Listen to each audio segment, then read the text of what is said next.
This week we're going to make one of my favorites. We're making the hummingbird cake. This cake originated in Jamaica and it is named after the scissor-tailed hummingbird, which they call Dr. Bird. This cake used to be called the Dr. Bird cake. And let's get started.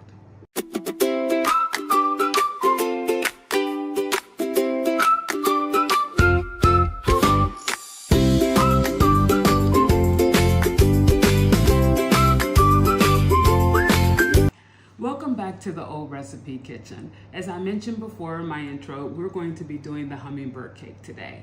One of the best books that has the hummingbird cake in it is Mother Estelle's Old Southern Recipe.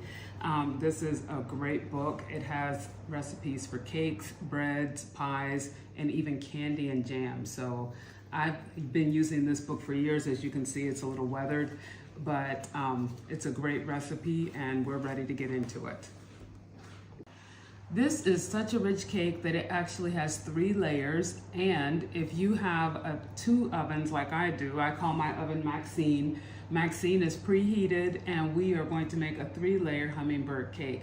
One of the first ingredients is 3 cups of all-purpose flour. We're going to add all the ingredients together. You are not to use a mixer with this recipe. 1 teaspoon of cinnamon, half a teaspoon of salt, 1 teaspoon of baking soda, 2 cups of sugar, 3 large eggs, and 3/4 a cup of butter. So we're going to add these ingredients and mix them together first. Softened butter. Make sure that all your ingredients are room temperature when you add them in here. That way they will have time to mix and properly acclimate into the recipe. All right, so we've added the eggs and sugar, and now we're going to add the fruit components and the spice components. We have 1.5 teaspoons of vanilla extract, 1 cup of pineapple. Now, do not drain the pineapple. It is supposed to have the juice and the actual chunks of pineapple in here. Stay with me, it's a big cake.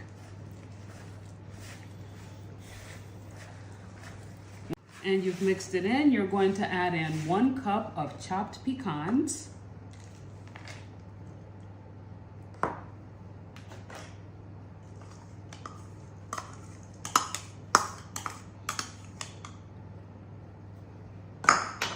and 1 3/4 cup of mashed bananas.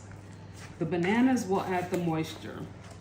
Of course, you want to be careful with bananas anytime you're making a dessert, because if you don't bake it at the right time, or if you add too many bananas, it will taste like raw dough. So you have to be very intentional with your fruits.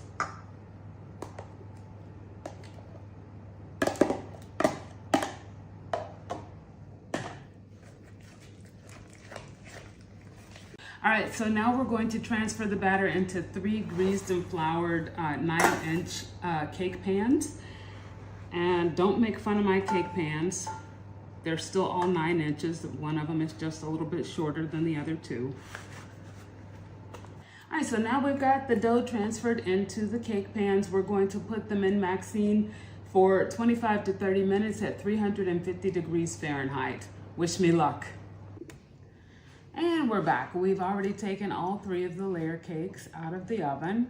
They've turned out pretty well. One of them did stick a little bit to the pan because of the fruit, but that will be our bottom layer, so it won't be seen as an imperfection. Now we're going to start with our cream cheese frosting. The frosting has 1 pound of confectioner's sugar, 1/2 cup of butter, 8 ounces of cream cheese, 1 teaspoon of vanilla extract, and 1/2 cup of chopped pecans, which we will use for our decoration after we have iced the cake.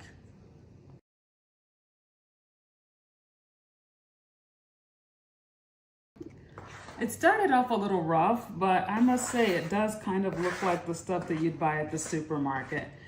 Let's get ready to put this on the cake and see how it looks.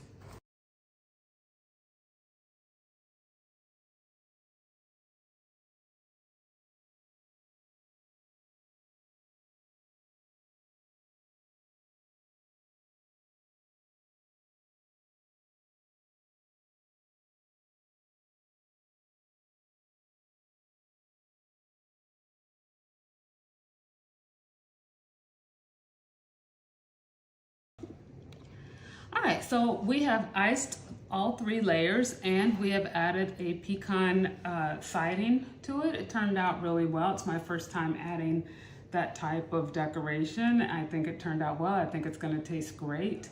And I look forward to taking this to my office. Now, if you would like to see anything in particular at the Old Recipe Kitchen, please like and comment down below if there's a certain book that you want me to explore, a recipe you want me to do. In the meantime, please check out Mother Estelle's. It's a brilliant book. And next week, I'm really looking forward to having a special guest, and we are going to do an even better cake, a German chocolate cake. So stay tuned.